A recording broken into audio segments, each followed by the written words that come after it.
It's God's pleasure to reveal himself. And there's only one man to whom he has given the pleasure of that.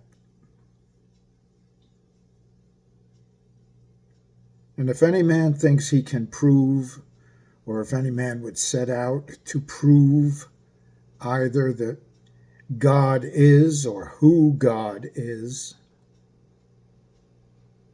especially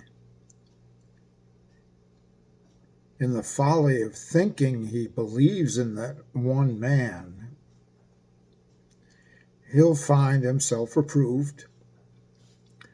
For it is to God's good pleasure to grant to that one man the revelation of who he is and himself.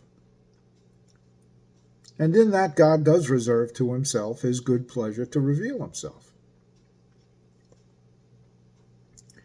And so, even if in ourselves or when we encounter others who require in some way a proof and feel challenged by it, challenged to it, know that we'll know only frustration should we seek to satisfy them with, or even seek to satisfy ourselves with such meagerly and miserly proof as is done through the senses.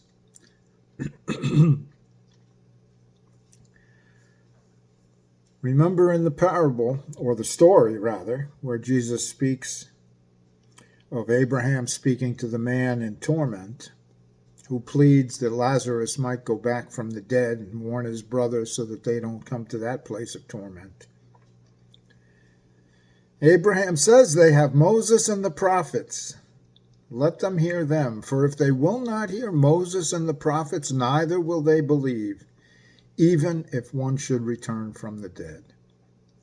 So no amount of what one would call a miracle or wonder to the senses, even a wonder to the mind, is enough to do it.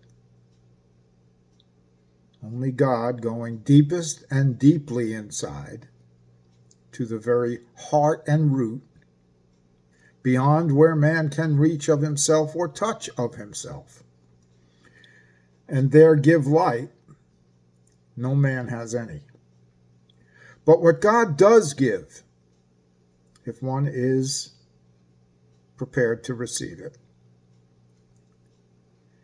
is the tearing down of those vain imaginations that would present themselves to oppose, showing that such standing has no standing underneath it, that what a man thinks he knows, he does not know.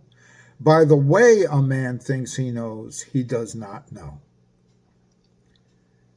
So God will provide the tearing down, even as the apostle spoke of tearing down every vain imagination.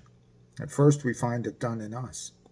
And one of those vain imaginations is, if I would just see a miracle, I would believe more. For we do find ourselves sometimes in some estate of, Lord, I believe, help thou my unbelief, and help it right now with a miracle. But that's not the way of God.